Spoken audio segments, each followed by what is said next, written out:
Good evening, everyone, and welcome to the Brian Crombie Radio Hour on Saga 960. I've got a really interesting individual to introduce you tonight. Barbara Kay is her name. You'll know her because she's been the weekly columnist for the National Post for the last 20 years, since 2003. Since 2019, she has also been a regular columnist for Epoch Times, a newspaper. She is the author or co-author of 4 books, a biography, a cultural memoir, a murder mystery, and more recently, a book called Unsporting, which is a collaboration with high performance coach Linda Blade on the destructive effect of trans activism on Canadian and international sports. She's received the Woodrow Wilson Fellowship, a National Coalition for Men's 2009 Award for Gender Fairness in Journalism, and the Diamond Jubilee Medal for Excellence in Journalism. Probably like me, lots of you have read her columns on a regular basis, and she's usually controversial and a really good read. So, Barbara Kay, welcome to the show. Pleasure to be here, Brian. Thanks for having me. My pleasure. So, you're getting an award this week in Toronto. Tell me about the award and why you're getting it, if you could. I'm getting the award from the Canadian Antisemitism Education Foundation, a group that has been around for almost 2 decades. They do programs regarding, of course, anti-Semitism, Israel's legal rights, relations in interfaith communities, Black Jewish relations, media bias, and Jewish history. So kind of eclectic, but always regarding, anti-Semitism is always at the bottom of it. And they provide resources to schools and other places. The award I'm getting is for advocacy, excellence in advocacy against anti-Semitism. And I'm very honored to get it because I'm the 3rd recipient of this award. They started in 2020. Their first recipient was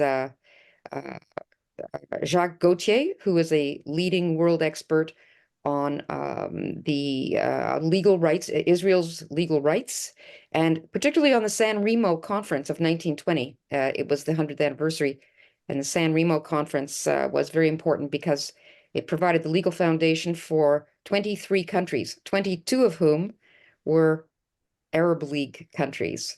There wasn't a single independent Arab state before the San Remo Conference laid down the foundations for statehood for them. So they were all created at the same time. And of course, the only controversial one is the Jewish state.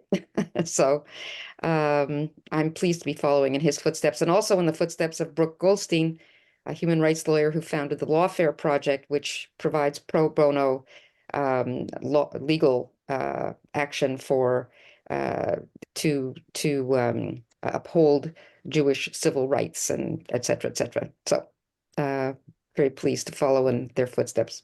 Well, congratulations on the award. I'm sure it's extremely well deserved, and congratulations. Barbara, you've written about this, but I got to ask you. I thought anti-Semitism was a thing from a past generation. I thought it was not dead, just not an issue. Why has it come back? Anti-Semitism never really goes away. It's come back in various guises, as has often been noted. In the many hundreds of years before,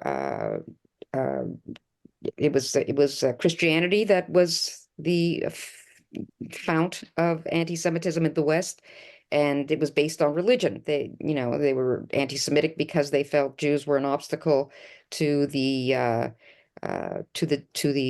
plan when everybody would be Christian, and they were not accepting Christianity. So it was based on religion. And then when we get into more modern times, it's based on race, and that was the basis of Nazi anti-Semitism. Since the Jewish state achieved statehood, we now have this new incarnation, which is based on statehood and the Jews as a national entity. This has been particularly virulent, new, and it started pretty soon after the 1967 war. Actually, we're right that anti-Semitism was a thing of the past after the Holocaust, or we thought it was. After the Holocaust, never again. The world was so shocked.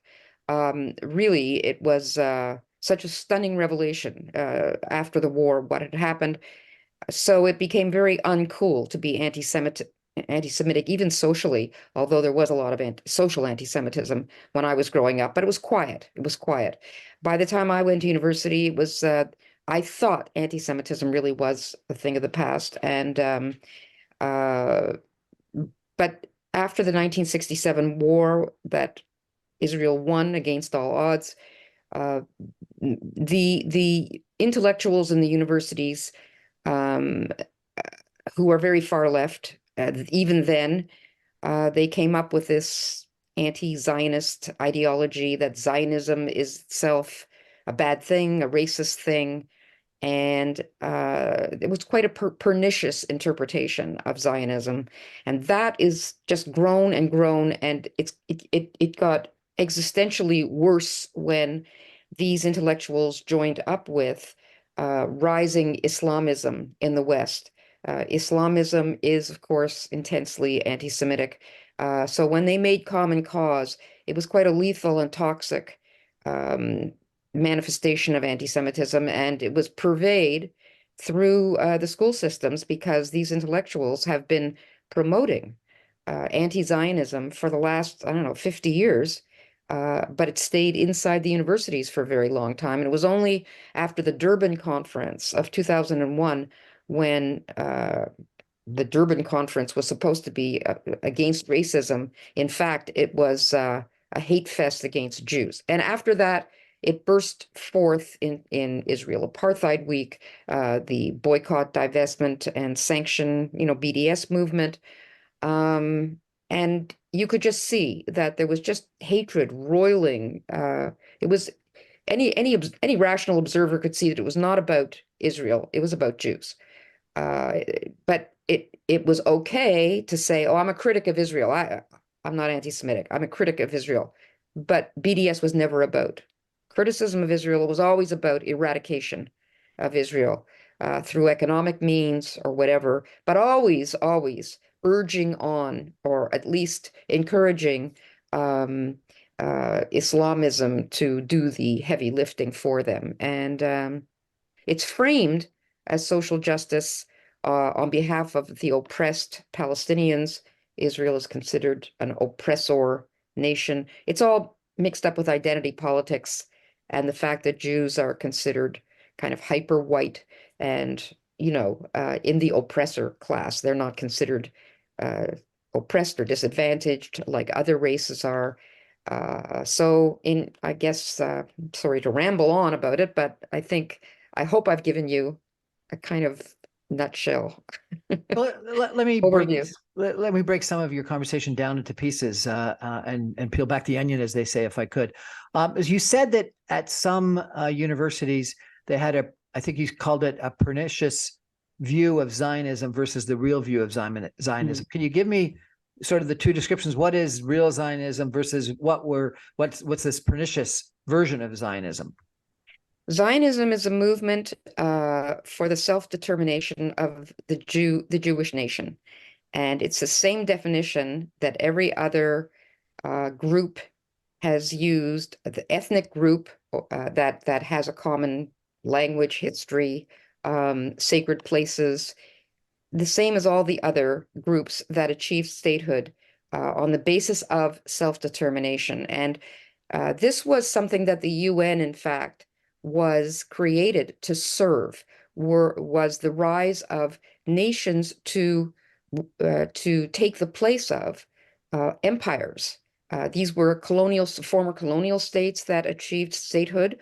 Um, just to put it in perspective, in 1950, 1920, I think it was 1950, perhaps, or it was 1920, there were 50 nations, and now there are 200 nations. And most of those 150 extra nations came into being as a result of the belief that every every identity group that saw itself as ethnically bound with, language, customs, sacred places, sacred text, all the paraphernalia that apply, or indigeneity, all of these things apply to the Jews. And that's why they got statehood. And that's why all these other nations got statehood. Tunisia, Algeria, all these former colonial nations achieved statehood. Out of them all, only one has had their legitimacy questioned. And that is, of course, the Jewish state. And it's not a coincidence. And this pernicious belief, this pernicious form of Zionism, this Zionism that you're saying that exists within the minds of some intellectuals at universities, what is it? How does it differ from what you just described? They say they believe that Israel is, because the first modern Zionists were Ashkenazi Jews from Europe.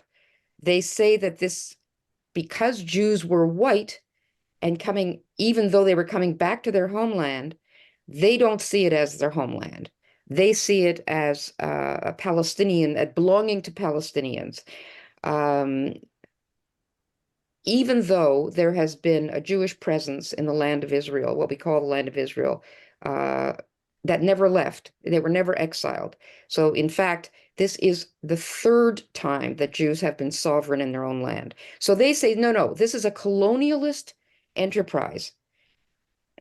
There's a lot wrong with that, because a colonialist enterprise would mean that the Jews were representing a European empire or a European, some European country that was imperial.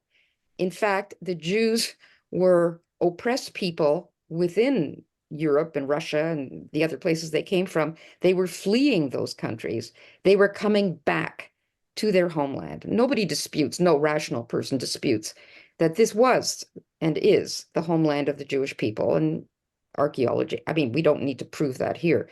So that's a misnomer. To call it a colonialist enterprise is wrong on the evidence. And they say that these are white people invading a Muslim space, whatever they're saying, and that they're not indigenous to the land of Israel, when in fact, by the UN's own definition, the Jews meet every single criterion that the UN rapporteur drew up to indicate indigeneity, and the Jews meet every criteria, whereas the Palestinians do not. So they were coming back. They say this land was stolen. It was not stolen. The Jews paid for every single inch of land that they settled on when they did come back. The real reason that they don't want them there is because they are allied with Islamists who believe that no Jews should occupy land that once Muslims have conquered a land. It's actually, Muslims originally were occupiers of that land because their indigeneity is in the Saudi Arabia, in actual Arabia. So the Ottoman Empire, that was an empire within which all these Palestinians, people that are now called Palestinians, live. They used to be called South Syrians. There was no such thing as nation states at the time. So there was no state of Palestine. There was just Palestine, and it was a mixture of Jews and Arabs. The UN said they couldn't get along, fine, we'll partition it. The Jews accepted the partition plan. The Arabs said, no, we don't want them here at all. So the minute that statehood was declared for Israel, all the surrounding Arab countries invaded and declared war on Israel. Israel happened to win the war. That was a great shock. During the war, about 800,000 Palestinians had left. They were either left or expelled because it was a war. And that set up this unusual situation in which you have Palestinians thinking that they're coming back, that this was just, well, it was a fluke. The Jews weren't supposed to win that war. I should point out that from that time on, 1948 to 1967, the Palestinians that in 1967 started to scream that they wanted their own state, during those 19 years, they were under Jordanian rule. The Palestinians are mainly in the West Bank. The Palestinians are mainly ethnically Jordanian. Jordan is 70% Palestinian, ethnically speaking. They were under Jordanian control. Never once during those 19 years did they say, we demand our own state. Never. So it didn't become about them wanting their own state until the Jews regained control of the areas that are now in dispute, the West Bank and all of that. I don't want to bore your listeners with too much No, information. I think this is really helpful. You said, and please correct me because I'm going to get this wrong, but that there was UN stipulations that apply to Israel and to the Jewish state that don't apply to Palestine and the Palestinians in the Palestine state. Can you describe what the difference is there? Well, there is no Palestinian state. Okay, that's a big difference. I mean, there is a Jewish state that is a legal UN created state. The Palestinians want a state, but it just so happens that 90% of them want the state not to include, like to actually include the Jewish state. In other words, they don't want a state beside Israel, which Israel was, the Jews were happy to have. I mean, they agreed to a partition plan in which they would get much less land than they had hoped, and that the British had promised them, but never mind. They were happy to accept less as long as they would have a state. And the Palestinians did not agree to that. They never agreed to that. So when Israel was declared a state, that was why they immediately made war on that state. So to this day, the Palestinians have never said, we recognize the state of Israel. And so when they say we want our own state, they want that state to include the land of Israel. They want to either rule over, to have sovereignty over the Jews, or the Jews to be gone. I think that their preference would be that the Jews would be gone one way or the other. And they often say that their preference would be to drive the Jews into the sea. That is the phrase we hear over and over again. So we're at an impasse now because no Palestinian leader, including the one that is in his 20th year of not having an election since 2000, I forget when the election was, but he's an unelected continuing leader of the Palestinians in the West Bank. He will not recognize the state of Israel, even though he's been offered his own state. They've been offered their own state 5, 6, 7 times, and I mean formal, where they would have got 95% of what they were asking for, and they refused every time and they were, just no recognition of the state of Israel. That's part of their, they will not negotiate about that. They won't negotiate about a lot of things, which is why they still don't have a state, because they had opportunities, many. We're going to take a break for some messages and come back with Barbara Kay in just 2 minutes. Fascinating conversation about anti-Semitism. We're going to talk about October 7th. We're going to talk about Gaza. This is going to be a pretty in-depth conversation tonight. Stay with us, everybody.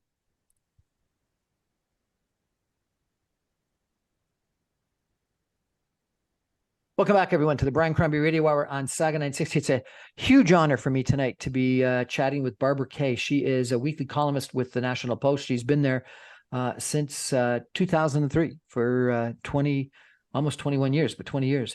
And she's also been a columnist with the Epoch Times newspaper. She's the author or co-author of 4 books. She's got numerous different awards, and she this week is getting a big award that brings her to Canada in Toronto to talk about.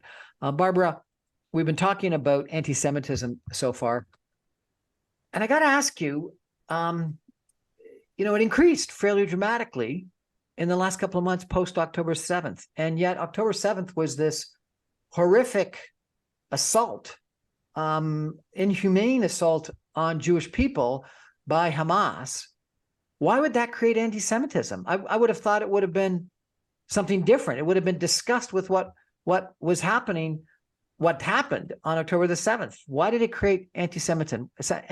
What's your analysis? It didn't create anti-Semitism. It released a lava flow, a volcano of anti-Semitism that was already there. And it acted, it was, as you say, it was an assault. It was more than an assault. It was a proto-genocide. It was a vicious, the atrocities are just almost unheard of. I mean, you'd have to go back to the Nazis. And of course, they were very proud of what they had done. So this was an extraordinary, shocking, and sickening assault on innocent civilians and I should say, in a part of Israel, southern Israel, that was never in dispute. The Negev was never in dispute between the Palestinians, and they didn't live there. They didn't want it. Nobody wanted the Negev except the Jews. So that makes it kind of super ironic. Anyways, it was like uh, it was as though they were all sleeper cells, all these anti-Semites that had sort of kept a lid on uh, the real virulent stuff. It was like a call to arms. Rise up, rise up. I see it as like one of those, you remember the Soviets used to have sleeper cells all over the world. And I almost feel that it was like a bugle sounded. Uh, and suddenly all these anti-Semites came out of the woodwork in force. And they felt released. Now we can say, well, now we can really there was one professor at Cornell. He said, I watched the pictures, by the way, taken by Hamas themselves because they were very proud of what they did on their GoPros. Um, and I watched the attack, and I found it exhilarating, exhilarating. Well, what they were taking pictures of, were gang rapes, the torture, burning people alive, uh, uh, killing people, young people at a music festival, shooting them. I mean, it's 1,400 people got killed that day, and they would have kept on, as long as they had the strength. It was hours of just mass killings, and in the most horrible ways. So this kind of released a lava flow of anti-Semitism that had been kind of, there had been a facade of a veneer of yes, we're just anti-Zionist, we're not anti-Semitic. And it was like that veil was torn off. And suddenly it was, yes, now we can say what we really want. And wasn't that fabulous? Wasn't that fabulous? That's what was so shocking. It was beyond the atrocities themselves. We're we're still trying to process. It was like Kristallnacht all over again, but all over the world, in Europe and all over North America, everywhere. So, um, as just to say, it didn't create it; it was there. How can reasonable people think that gang rape is at all appropriate? Like how I apologize, even if you thought that Palestinians deserve their own state, even if you thought that there needs to be some sort of solution in the Middle East, even if you thought that their two-state solution was the right thing, how can you possibly think that gang rape and murder and what happened with attacking a music festival and killing young innocent people? I could understand a war, like a military action, I could sort of understand, but pure barbarism and terrorism, where you're gang raping and murdering and assassinating, and not of military people, but of young people at a musical festival and kids in a kibbutz. How can that possibly, like, I don't understand. How can that possibly be something that you find exhilarating? Uh, if you were the kind of intellectual that there are many of in the universities today, and you were a Marxist, as they are, you would be marinated in an ideology that sees violence as a form of as liberation, and that their ideology tells them that this was an act of resistance, because if you are a member of one of the designated oppressed groups, as the Palestinians are, then whatever form your resistance takes, no matter how violent, no matter how inhumane, no matter whether it's civilians, soldiers, whoever, then this is permissible because the evil of colonialism, and they keep insisting that Israel is you know, which is wrong. But anyways, uh, and they say, whatever form it takes, you see that all over social media, resistance, resistance. You have no, you don't make a moral calculation. When you see an act of violence, you ask yourself the same question that Lenin used to ask. Who and whom? Who is doing what to whom? If an oppressed group is exercising horrible violence on an oppressor group, that's okay. If an oppressor group is exercising any even even minimal violence on an oppressed group, or even violence that they can't help, like when they're defending themselves and civilians get in the way of targets, then that is a massacre. That's genocidal. So this narrative instantly sprang up that because it was an act of resistance, this was heroic, and immediately, like a day later, before Israel had even had a chance to muster a plan of retaliation, they were saying Israel is now going to inflict a genocide on the Palestinian people. And they've been calling it a genocide ever since, even though the ratio of civilians to terrorists killed is the lowest in modern warfare. The IDF is the most responsible army in the world, according to uh, several experts in urban warfare. And so this play of words, all the time we get this word salad. Genocide is whatever the designated bad guy does, even if it's not genocide. And resistance, and genocide is resistance because it's the good guys. They will not call them terrorists. That goes without saying. They're, resistance fighters. So What's the difference between resistance fighters and a terrorist? Is it just if you agree with what they're doing or not?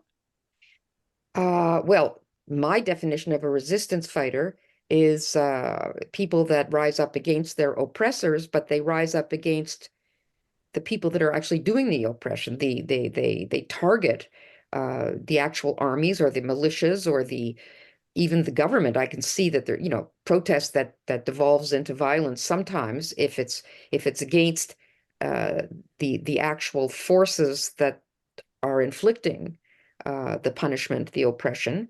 That's one thing. But random killing of civilians because they belong to a nation whose leaders you believe are, but they say their line of thinking is every Israeli is a legitimate target because all Israelis eventually serve in in the military.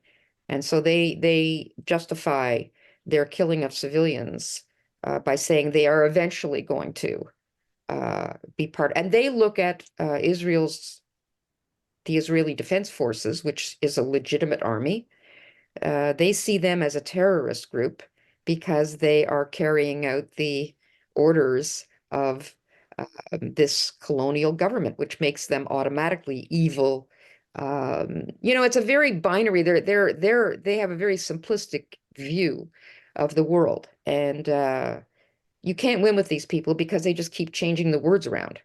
No, So I understand, but maybe I'm naive, but I don't think that resistant fighters in France during World War II or in Germany during World War II went out and raped Germans or the Vichy French. I don't think they killed babies. I don't think they assassinated people at music festivals. I no, think they they blew up military establishments, and they may have assassinated some. I don't even know, but maybe they've assassinated some military people. And if they did, I think that's reasonable. But I don't think I've not ever seen any documented, proof or evidence or even stories about them willy-nilly assassinating, murdering, raping civilians. Did that happen? And I can think of one form of that kind of terrorism that was exercised by one of the Allies. When the Soviets entered Germany and they were they marched into Berlin. They marched across Germany into Berlin. They they did rape women, and it was as a war. Um, it was a war strategy. It was a punishment, and it was known that they were encouraged to. And so they raped every woman they could find on the way to marching to Berlin. And but that was considered terrible. Nobody said, yeah, go for it. Like nobody, no, even people that I mean, they were our allies, but nobody on our side was saying, yeah, way to go, Russian. That shows them, doesn't it? Nobody said that. That was because, of course, that was a shocking thing to do and a terrible thing to do. So I'm not saying that all all our hands are clean, like in the West, that we've never, had Western people do bad things, but we had the moral clarity to know that it was bad. This October 7th, I've never seen so much moral clarity lacking in so many educated people. Um, I'm thinking now of these three presidents of the universities who, came Lost their to, jobs. well, Is two it of them. justified that they lost their jobs? I think they had lost their credibility to the point that they they certainly had their failure to step up to the plate and recognize that their universities had for some time, and there's plenty of proof, had imposed a double standard on Jews, allowed Jewish students to be harassed, bullied, intimidated, and they knew they were being, and then to say in their, in coming before, Congress, well, it depended on direct question, were your students harassed because they were Jewish? And oh, it depends on the context. And it didn't result in conduct. I mean, I remember that one of the presidents said, well, it would have been if it had advanced into conduct. And Elise Stefanik said, oh, you mean if they'd actually committed a genocide instead of simply saying kill the Jews? I mean, basically that was their justification. Context. The fact is that all three of these universities, if at any time anybody at any of those universities had said to a Black person or a transgender person or to any of the other identity groups, had insulted them, or, there would have been a price to pay. And everybody knows that. In all three of these universities, conservative speakers were not allowed to, that were invited, they were disinvited. So they were very careful about the speech codes around other identity groups. It was a free ride for anti-Semites to basically say what they want on all three of these campuses, and they knew that. So So, their effective defense was free speech. Where, Barbara, is the difference between free speech and hate speech? well, free speech, they said that was their bottom line, but the fact is that they have denied free speech to so many other people on campus that excuse was just not tenable. But where's my line? Well, I have no problem with people screaming, Palestinians deserve a state. We want, we want a Palestinian state. Say that, but I do draw the line at, death to the Jews. And the fact is that Free Palestine, that phrase, Free Palestine, everybody knows, is a trope, and it's hashtag. It means get rid of the Jews. Like, From the river to the sea, what does that mean? yeah, from the river to the sea means no Jew. I mean, that means no state of Israel, or no Jewish state anymore, because it's the Jordan River and, the Mediterranean Sea. That's where Israel is. So, it's everybody understands that it means the end of Israel as a Jewish state. That's code. And it wasn't just that. It was spitting on Jews. It was ranting at them, coming up into their faces, swastikas on their doors, like I mean vandalism, 100. And there's no question that these presidents were willfully. Look, the former president of Harvard, when interviewed about does she believe that Israel has a right, a legitimate right to be a state, she could not bring herself to say that she believed in the legitimacy of a Jewish state. She couldn't say it. So she's part of the problem because she does have that belief. And if you have that belief, that is a sign of anti-Semitism. You're denying the self-determination of one people only out of all the peoples in the world that have gotten their self-determination, or that have been that you would normally applaud for trying to get self-determination. This has never happened before and never happened since. Like, if you want to talk about states that don't deserve legitimacy, you could talk about Syria, which became a state at the same time as Israel did, or about the same time. Syria has gassed its own people. I mean, they've had a civil war going on there. Horrible atrocities have taken place in some of these other countries that nobody ever interrogates the legitimacy of. And in fact, most media don't even cover what's going on in these states. Nigeria, which I don't know when they gained their statehood, but I think they've just killed 50,000 Christians, or exiled them, or ethnically cleansed, whatever. There's Christians being killed all over the place in countries that got their statehood on the basis of self-determination. Nobody cares because they're not Jews. It's hiding in plain sight, this double standard, this demonization. Natan Sharansky, the famous Russian dissident who finally, after years of incarceration, finally came to Israel and has had a spectacular career in Israel. And he defined when is criticism of Israel, when you say, oh, I'm not anti-Semitic, I'm just critical of Israel. When do you know that it's anti-Semitism? And he had his 3 Ds. When you delegitimate the Jewish state, when you demonize the Jewish state, when you impose double standards between other states and Israel, and you impose standards of purity on Israel that you'd never demand from any other state. So you apply those 3 Ds to any of these people that are running around with their flag and free Palestine and everything else, and they would apply because they don't believe in the legitimacy of Israel.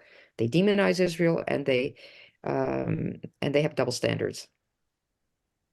We're going to take a break for some messages and be back in 2 minutes with Barbara Kay talking about anti-Semitism and really the aftermath of October the 7th. Stay with us, everyone. This is a really interesting conversation.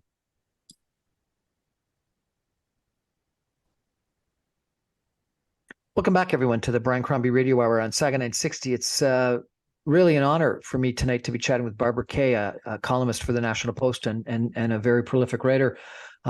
She's authored or co-authored 4 books. She's received numerous different awards. And we're talking tonight about anti-Semitism, and we're talking about really the aftermath of October the 7th. Barbara, I said create anti-Semitism earlier, and you disagreed with me, and you said that it really uncovered anti-Semitism that was already there. I've got a slightly different interpretation. I agree with you that it uncovered anti-Semitism that was there. But I kind of think, and I'd like your response to this if I could get it, that one of the objectives of Hamas was that they knew there would be a reaction by Israel, and that there had to be a reaction by the IDF, and that because of their strategies in Gaza, the urban warfare and taking hostages and underground tunnels and maybe those underground tunnels and hostages being underneath or in hospitals, etc., that the attack and response would be extensive, and that that the media, the public, the world would see that in real time and react negatively to that. And they wanted that because they wanted to create anti-Semitism. They wanted people like South Africa to say this is a genocide. They wanted people to see thousands of people being killed because they thought that there was too much peace going on. Saudi Arabia was going to recognize Israel, that there was a coming peace in the Middle East. And the last thing they could have, because it would delegitimize their whole effort, delegitimize their life, take away their funding from Iran, etc., if peace ever happened. And so I think it created anti-Semitism because they knew that the reaction would justifiably be extreme, and they wanted that extreme reaction, even if it killed a whole bunch of their.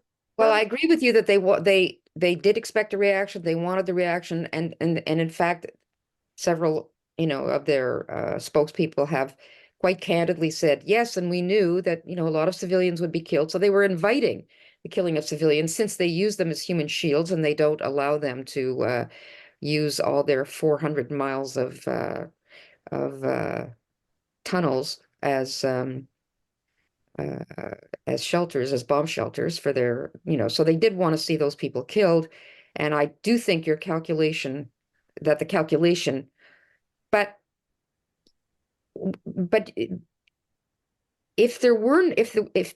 I don't think it created anti-Semitism, and the reason I don't think it created it is because people that are not anti-Semites look at what they did and they see the malignant strategy, and they say, my God, how could the world possibly not see that Israel has to retaliate to this horrendous proto-genocide? And why would they do this to their own people? Why would they not protect their people? Why are they allowing them to be killed? So in other words, only an anti-Semite would immediately jump to the conclusion, oh, look at these horrible Israelis. In fact, only an anti-Semite would not even preface their remark about, oh, they're killing these poor Palestinians. Well, of course, I do recognize that something terrible was done to them. So of course they're totally justified in some retaliation. But I feel like a normal person would say, gee, I feel that it's that they could accomplish the same thing. Maybe they should negotiate, or maybe they should this or they should that. But only an anti-Semite immediately sets aside the casus belli, the cause of the war, and immediately jumps to, oh, these horrible Nazi Israelis are causing a genocide, are inflicting a genocide on Palestinians, as if there was totally unprovoked. Why are they killing us? Why are they killing us? So yes, they knew it would happen, and yes, they wanted it, but I don't think I mean, maybe they hoped it would create more anti-Semitism, and maybe some very naive people picked up on all the chatter, but anybody with a moral compass that is not already predisposed to anti-Semitism would say, wait a minute, who does this to people? And yes, these people are horrible terrorists and they need to be wiped out. So when the response that I get from the public is divide. I don't even hear from the anti-Semites. They know better than to take me on, I mean, but I get a tremendous amount of mail, and they all say the same thing. What kind of animals, first of all, would commit these atrocities and invite a response, a justified response, in which they set out their own people as bait to be killed? Human shields. It's okay. And hospitals. It's in hospitals, especially in hospitals, of course. So Barbara, you know more about this than anyone I've met. What's the solution? Is there a solution? Is there any hope or chance for peace? Well, I think we're jumping too far ahead when we talk about peace. Is there a solution? I mean, the immediate solution to this ongoing Hamas has to be wiped out. I mean, has to be wiped out. And not only for what they did, and not only for the fact that they have said, we are going to do this again and again and again. I mean, not because they cannot be reasoned with. And they have said over and over again, their charter says we cannot live with Jews in our midst. They must be eradicated in the name of Allah. They think they're doing this. Allah wants them to do it. So they are a theocratic, you know, Islam. They are caliphators. They think this is an apocalyptic ideology that they have. So they have to be finished off, and I think they will be. After that, I think there has to be a lot of collaboration between nations that, including Arab nations, that want to see a rational solution to the Palestinian situation. Maybe that's going to be the answer. But one thing is very important, and that is that one of the reasons Hamas has to be wiped out is not just because of they must never pose a threat again to Israel, but because Hezbollah is watching what's going on with Hamas. Hezbollah is far stronger than Hamas. Hezbollah has basically the same goals as Hamas, but Hezbollah is also a little more rational than Hamas because they represent a whole country, a semi-functioning country, Lebanon. In 2006, when Hezbollah started a war, the retaliation was so overwhelming that the head of Hezbollah, Nasrallah, said openly, he said, if I had known what the retaliation, how damaging it was going to be, I would not have started that conflict. So they have to see that what's happened to Hamas, even if it takes longer and it's going to be tougher, that will happen to them too if they engage in a conflict that is, and Iran has to see this too, because Iran, as you know, is at the center of this whole spider web. They don't want open conflict with Israel.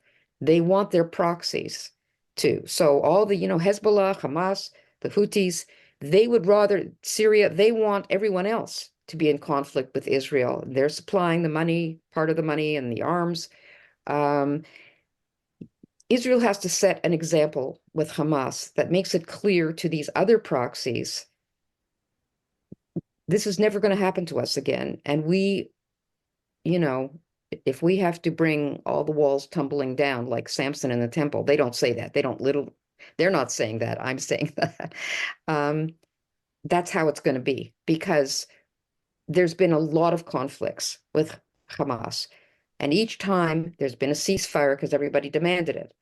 And I can see that the entire country, Israel, as devastated and shocked and stunned and traumatized as they are, all the airy-fairy stuff about, kumbaya, let's live together, let's find a way, let's live in peace, let's do this, let's do that. It was all coming from Israel, this dream of living in peace beside each other.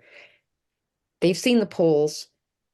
Over 70% of Palestinians in I think 70% in Gaza, and I think 80 or 90% in the West Bank, they support Hamas. So this dream of living together in peace, it's very far off, Brian. I think we have to be realistic about this. And this push by the United States, we have to move towards, giving them a state. What kind of nonsense is that? In the old days, you had to prove that you were ready for a state. Israel had functioning infrastructure. They had, the West Bank, and this UNRWA has taken care of all their needs all these years. In terms of statehood, they're in infancy. They're not ready for a state. But I think there is a justifiable concern that this is going to spiral completely out of control in the Middle East, is it not? And that yes, involvement of Hezbollah, involvement of the Houthis. We had American senators telling Biden to attack Iran directly a week ago. So, what what is the logical extension of what's going on now? Is it we're at war in Eastern Europe. Are we going to have the war in the Middle East? Is this a redo of World War II? I actually think that a complete wipeout of Hamas is actually going to do more to prevent what you're describing, which I'm not saying couldn't happen. But I think that Israel's doing the heavy lifting for the United States. Uh, Biden's fascination, just like Obama's before him, with Iran, courting Iran rather than, drawing some red lines. This obsession with staying away from any kind of open conflict with Iran, even though Iran is uh, provoking all the time.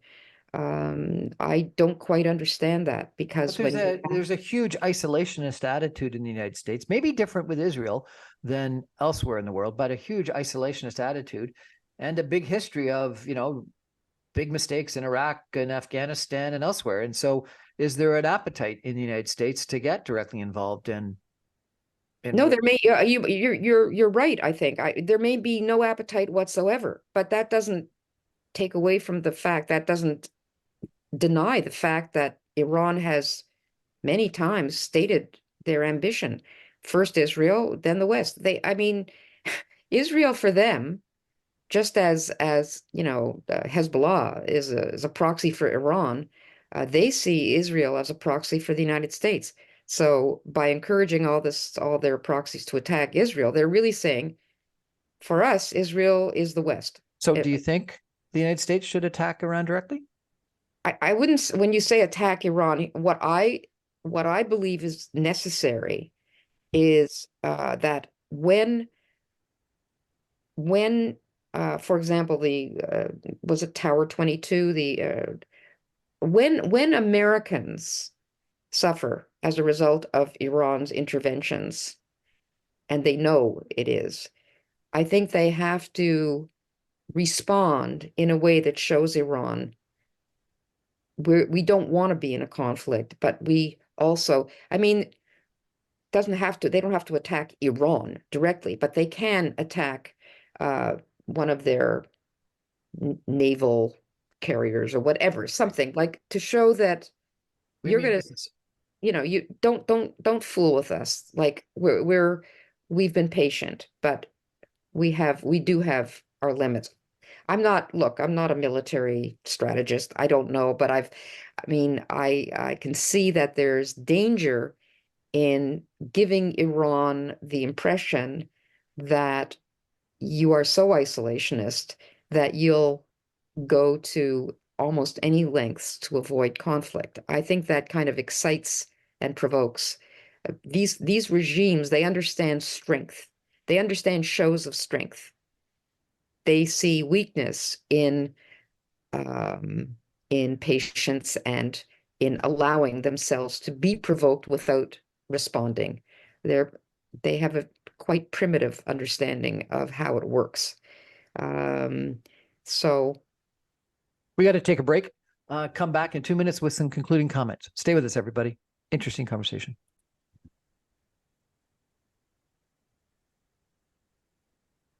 Welcome back, everyone, to the Brian Crombie Radio Hour on Saga 960. I'm having a really interesting conversation with Barbara Kay today, a columnist with the National Post. We've been talking about anti-Semitism. We've been talking about October the 7th, the aftermath. We've been talking about the Middle East. We've only got a few minutes left, Barbara, but I wonder if I could ask you, a couple of questions that people raise all the time.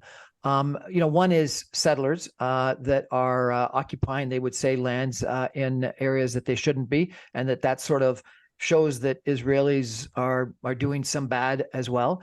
And then, lots of people that say the current prime minister, number one, was a failure from a security standpoint on October the 7th, that he has brought some of this on Israelis by his very hardline attitude, and that he's part of the problem. What do you say about those two issues? well, as far as the settlers go, I would say that I think that's a misunderstood situation to a certain extent, because I think that we have to look at this situation in a very legal kind of way. The territories in the West Bank are not, they are occupied, it's true, but they are in fact disputed territories as well, because Israel's final borders have never been, completely settled. And so these settlers, probably 80 to 90% of their communities are within a radius of Jerusalem that is, we're talking a few kilometers. I mean, we think in big distances, but their settlement might be like 5 miles away from Jerusalem. But most of those settlements are in areas that are almost certainly going to be within the final borders of the state of Israel. So the other comment I would make is that is in all these territories, uh, the Palestinians are also creating settlements. There's about 200 settlements that are equally disputed, like that why have they got the right and not Jews, you might say. So they want their future state to be Jew free, but Israel has no problem with Arabs living, Israeli Arabs. I think it has to be looked at a lot more legally. And on the whole, I would say that yes, it is a point of contention, but the animosity towards Israel was there before the settlements. The hatred was there before the settlements. It's one more thing. It is contentious. It is provocative sometimes. But I would not say that's the cause of Palestinian hatred of Israelis. It's just one more thing. As far as Netanyahu goes, yes, he's extremely divisive. I have friends in Israel. They all can't stand him. But and he had his eye off the ball in southern Israel because he was very busy with uh, trying to please. It's a coalition government. He has the support of extreme right-wing people. He doesn't want to lose their confidence. He needs to politically, it's a very messy situation. So yes, he's absolutely divisive and everything else. On the other hand, in the past, he's been a force for stability, for keeping Israel in the region. I think he's handled regional affairs in a pretty terrific way since the Abraham Accords were made with him as prime minister. And he's extremely, I know he's corrupt in many ways, but on the whole, if you look back over his whole career, uh, he's been not as bad, I think, as some people say. I think it's gotten worse as he's gone along. So mixed bag there. Barbara Kay, thank you so much for joining us and chatting with us. What an interesting conversation. What a terrible, unbelievably bad situation. And I just don't know what the solution or future is. But I do know one thing. I think you're right. Hamas needs to be no longer. Thanks for joining us. Thank you, Brian. It was wonderful to be with you. That's our show for tonight, everyone. Thanks for joining us.